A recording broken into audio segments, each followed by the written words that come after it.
how do we fuel this system? And we fuel this system from, well, I guess we wouldn't mind eating all the time, okay, but we try to minimize that. So we use stored glucose to be able to continually be able to feed this system. Now, it's kind of important to understand, if we look at our blood sugar level. Okay. So if we said, all right, what is a normal fasting blood sugar level?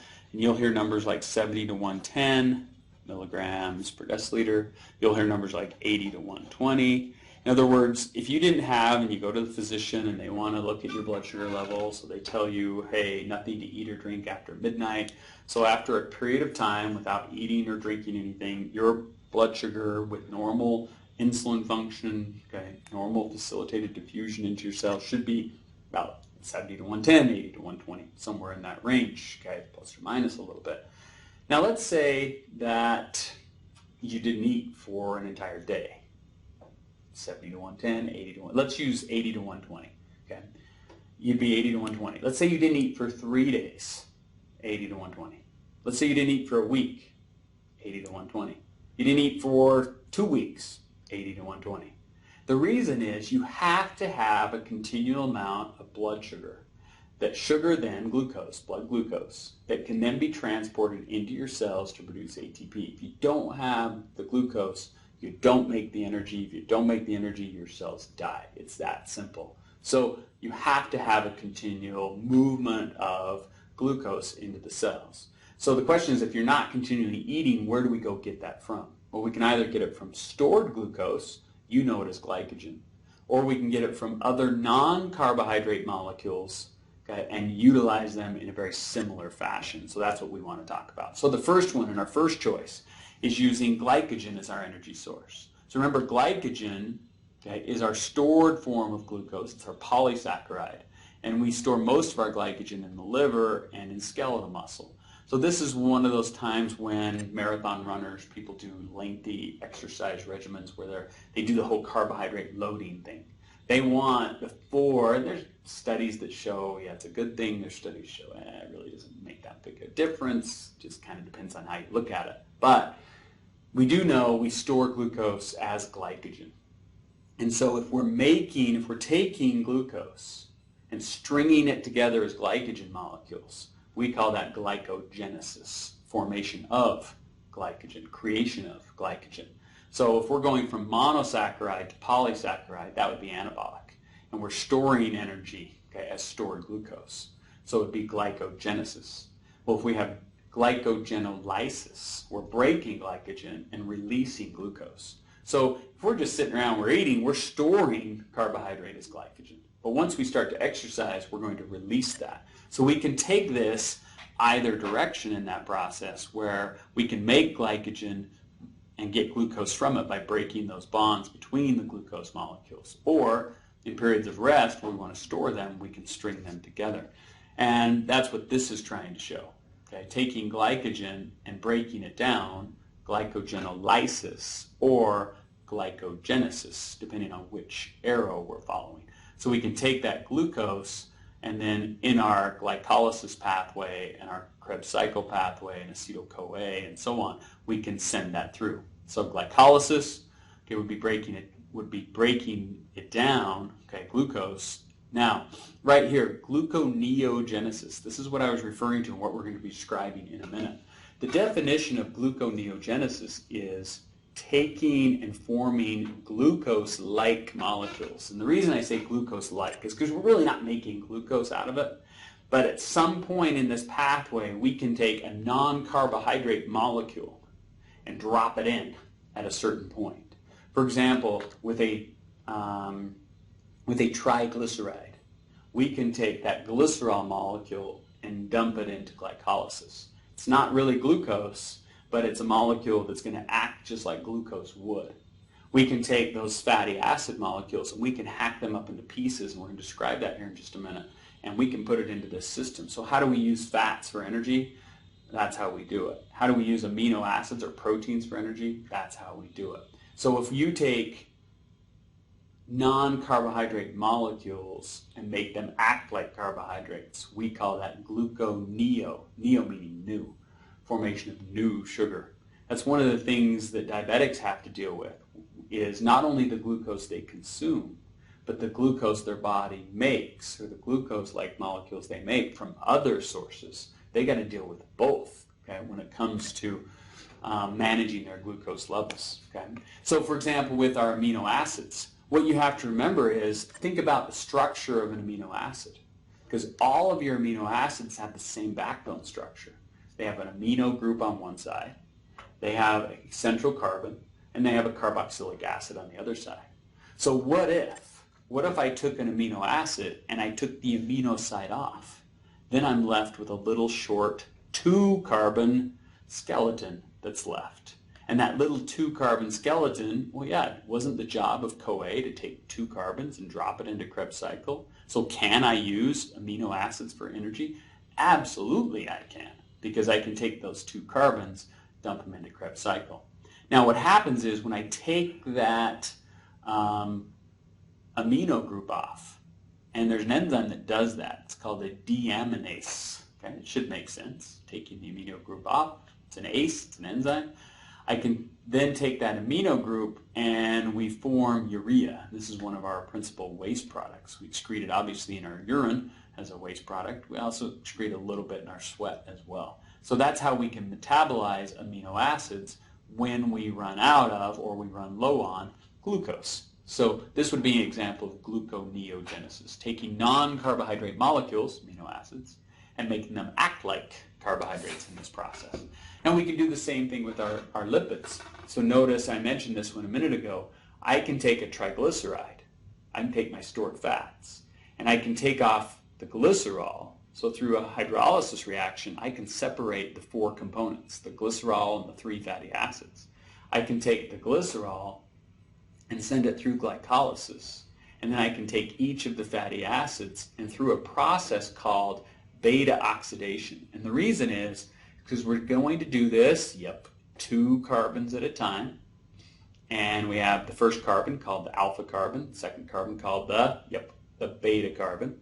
I can take and I can cut these up into 2 carbon groups and drop them in, yes I can, into Krebs cycle.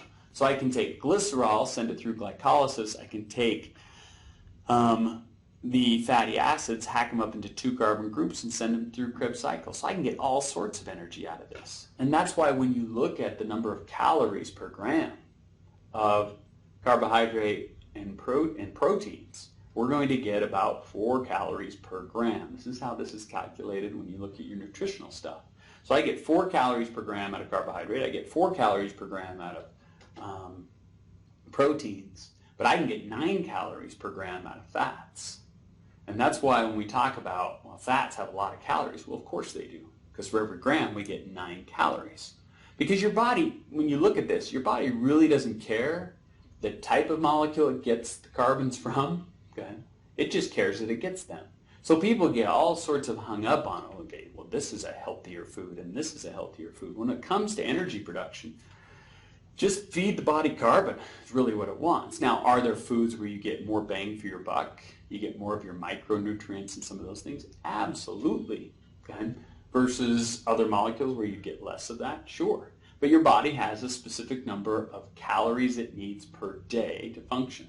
And it really doesn't care, at least in the short term, whether it gets it from Snickers calories, or whether it gets them from spinach calories, or whether it gets them from some berry that's supposed to have some nutritional value higher than, no. Okay? Carbohydrates are 4 calories per gram, proteins are 4 calories per gram, and fats are 9 calories per gram. And sometimes we put these labels on healthy versus unhealthy. No. Because people all the time will say, well, you know, I ate pizza the other night, I feel so bad. I'm like, why do you feel bad? Well, it's so unhealthy. So the statement I always have is, well, name one component of that pizza that's unhealthy. Name one ingredient in that pizza that was so unhealthy that your body just should hit eject or reject or something. Okay, well, there isn't. Is cheese unhealthy? Absolutely not. Okay, so if we look at it from our nutrients, are carbohydrates healthy? Yeah, we make energy from them. Are fats healthy? Well, sure they are. Because we have to make phospholipids for all our cell membranes. We have to use phospholipids for all of our organelles membranes. We use cholesterol for our cell membranes. That's not an unhealthy thing. Okay, it's the volume we eat things, which is our most unhealthy thing. It's not what we eat, it's how much of it we eat. So there's nothing unhealthy, okay, in pizza, okay? And it's a great way to get good stuff. It's just usually we overeat it, okay, becomes our problem. All right, so kind of relating to a couple things to tie this together, starvation and diabetes, kind of looking at those two. This goes back to when I was describing if you don't eat for a day, what's your fasting blood sugar? 80 to 120, 3 days, 7 days, 2 weeks. Okay, your body's constantly utilizing those sources. Now, given the opportunity, body's going to use glucose first. Okay, next would utilize the stored energy in fats next. And the reason that proteins becomes essentially last is because where do we store proteins? Well, you don't. In other words, you don't have a place in your body where you store protein. You store glucose as glycogen. You store fats as fat in your adipose tissue. We store those. We don't store proteins. Okay, now we have places we can go get a lot of it, muscle, and so the body will start tearing that down as it starts to run out of the other nutrients. Okay? So through a starvation process, that's how we're going to be doing that. So in our diabetics, this is where their glucose process is broken from the standpoint of being able to produce the insulin, or that'd be type 1 diabetes, or utilize the insulin, or both, type 2 diabetes, to actually take the blood sugar from the blood, okay, blood glucose, and move it into the cells. That's where that's broken. So just like in a starvation process, that where you don't have available glucose, therefore you utilize fats. If you don't have fats, you utilize proteins. Okay, or when you really become deficient of carbohydrates, you use fats and proteins. Now, what happens in the process is, in the process of using fatty acids for energy, in that process of beta oxidation, products of beta oxidation, there are other products, 3 of them, okay, and they're called ketones, sometimes called ketone bodies.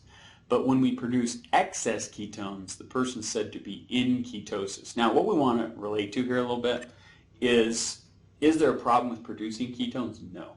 Because if I skipped breakfast and I'm eating a late lunch, am I burning fatty acids through beta oxidation for energy? Absolutely.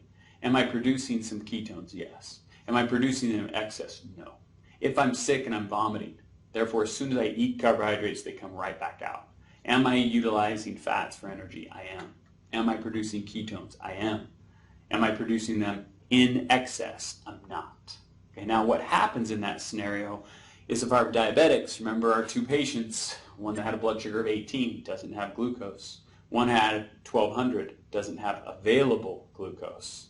It's like having a whole food pantry full of food that's locked. You can't get to it. Or a whole deep freezer full of food. You can't get to it. You got all the food you want, but you can't get to it. That would be a blood glucose of 1200. They can't get to it.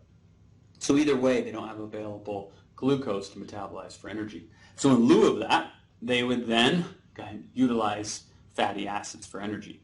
In that process, they produce the ketones through the process of beta oxidation.